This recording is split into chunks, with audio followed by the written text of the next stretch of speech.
You should make a video on Gullah. I've never heard of it before. This was actually a comment on a Bloxcast video, but he sent me this comment because I'm a linguist, so I can tell you a bit about Gullah, which I will do in a second. But first, I want to say, while I'm a bit of an expert on sociolinguistics, I'm not necessarily an expert on Gullah itself. If you want to learn more that I can teach you, then you need to look at pages like this guy, Sun Michaud, who is a professor of Gullah at Harvard, and he mostly talks about sociolinguistics, but he also uses Gullah as examples a lot because, well, he's a native speaker. As a matter of fact, he taught me that kumbaya, that word we all know, actually comes from Gullah, where they were pronouncing come by here.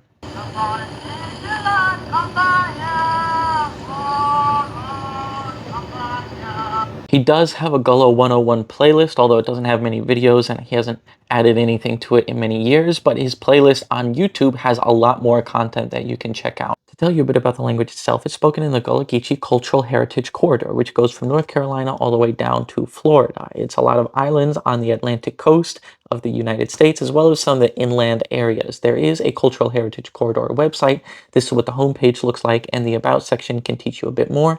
It was slaves that worked on rice, indigo, and Sea Island cotton plantations on that coastline.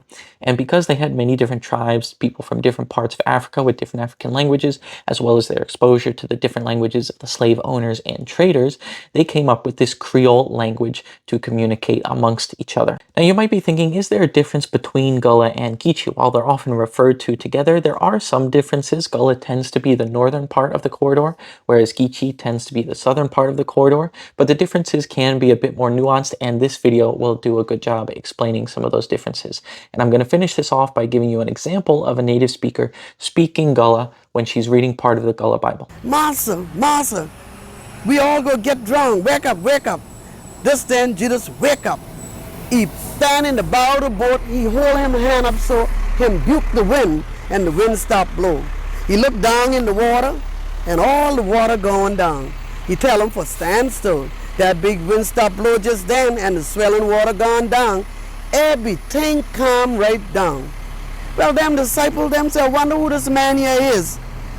How come, who he is? Jesus asked them, say, how come Hannah ain't got our una, ain't got no faith in me? Them been astonished and them been scared. Them ask one another, say, who this man here? Who this man here? Either charge, even the wind and the water. Say, tell him what to do, and he do them. Amen, amen.